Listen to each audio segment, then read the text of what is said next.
How to overcome your nervousness in public speaking. So this, I am talking about the initial nervousness, right? Like many times people come and tell saying, John, I am good with public speaking, but you know that initial nervousness that I get before going on stage, exactly like while I start the speech and how I speak this and all that, like after that the nervousness dies down, but that initial nervousness is too much for me to handle. I am here to give you one or two or three quick techniques of what exactly I do.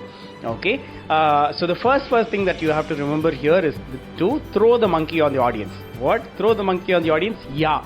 So this is a picture that I have in my mind. Okay, while I'm getting there on stage, there are people out there in the audience that are looking at me because there is a monkey on my head. Okay, now that is why I gather all the attention there. Everybody is looking at me.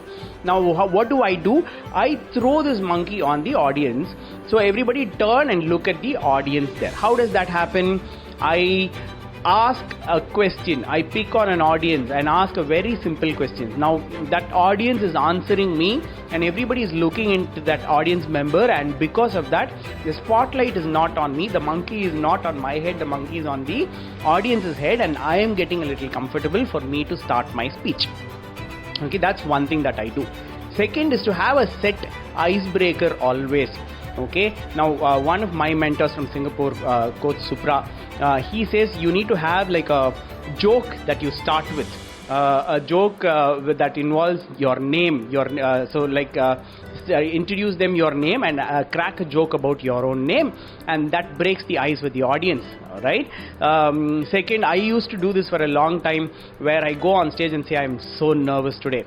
I have never done this and this thing in front of this and this kind of people, or something that a reason for me to tell them that I'm nervous, and then I tell them saying, okay, all of you set, ready. I do one breathe in, breathe out on stage, and then I start my speech.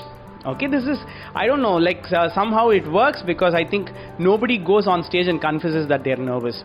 But now I go on stage and tell that, and I capture everybody's attention there. Okay, now there used to be another icebreaker that I used to do. This icebreaker, I don't know, like you can copy this icebreaker and do it, because I used to do this long ago, and a lot of people copied, and I stopped doing this. This icebreaker is called Are You Ready OAS icebreaker. Okay, so now I go on stage and I tell them saying, guys, this is a very interactive speech. I want all of you to react to me, reply to me, give me reactions and all of those things. Okay, now they're like and I tell them saying, so now I really mean that, because you know, whenever I say are you ready, you should be telling oh yes. Then they'll be like okay. I'll be like, no, not okay, you should say oh yes. Are you ready? And then they'll say oh yes. And I'll say no, it's not like that. Whatever tone I tell in, you should also repeat after me. Then I say, are you ready? And some of them will say, oh yes. And then I say, no, I want everybody to join in. Are you ready? Oh yes. Then are you ready? Oh yes. And all of those things. And then I say, oh my God, the ice is broken right now. Now let's get into the speech. Are you ready? And they'll be like, some 3-4 people will say OS. I said, no, through the speech until the end, all shout OS whenever I say, are you ready? That becomes a fun game that I play with them always. Okay, and so sometimes I was called the Are You Ready trainer. Okay, now I've stopped doing that. Many other people out there do that also. But you see, all of these are very, very simple things that will break the initial nervousness that you get when you get on stage, before you go on stage, because many people fear that initial nervousness, and because of that they think they are not good public speakers. Actually, no. If you break that 1 minute of ice and then you proceed forward to speak, you might end up speaking for hours together. Okay, so it's that first ice that you break and you be yourself. Okay, now another great learning from T. Harv Eker. He says, go on stage and ask a very obvious question. Like you go to a conference where everybody is going to listen to you about how to manage money. You go on stage and ask them saying, how many of you here want to manage money when you go back? That's like raise hands, and everybody raises hands. Clap if you're all going to surely given your 100% here, everybody claps, and that's all. The ice is broken, right? So now these are obvious questions, very, very obvious questions, and you give them a call to action also.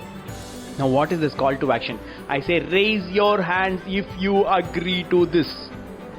Okay, or I say clap right now if you are one of those people that I'm referring to, or say oh yes all of you if you want to do the next activity.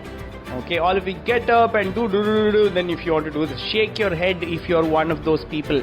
All of these things. Now I ask them to do this because that's one thing that is there with a lot of public speakers. They say, how many people here are above 35 years old? And they watch and nobody's reacting.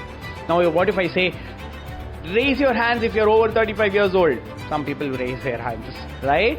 So because they know the clear call to action on what is the action that I need to do to convey to him that I am affirmative of what the speaker is speaking. Yeah, so these are some of the tips here.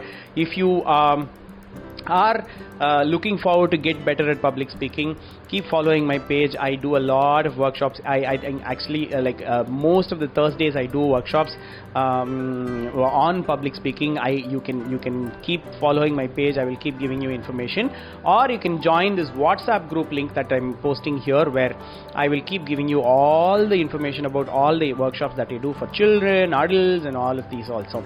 But wherever you are watching, either it be subscribe or follow or like or share or whatever, do something there, and I am going to be making more videos of, and these are things that I teach in my program, in my workshop. So you are getting all of these here, so subscribe and follow. I'll see you.